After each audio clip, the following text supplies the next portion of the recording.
আমাদের সমাজে কিছু মানুষ আছে যারা সব সময় অন্যের পিছনে সমালোচনা করে থাকে।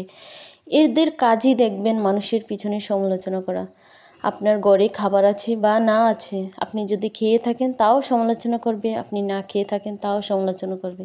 আপনি ভালো কাজ করেন সেটা নিয়েও সমালোচনা করবে, খারাপ কাজ করেন সেটা নিয়ে সমালোচনা করবে। মাঝে মাঝে এদের দেখলে কি মনে হয় জানেন? মনে হয় যেন অন্যের জীবন নিয়ে এদের অনেক বেশি মাথা ব্যথা, অনেক বেশি টেনশন। এরা কখনই আপনাকে সফলভাবে উপরে উঠতে দেবে না।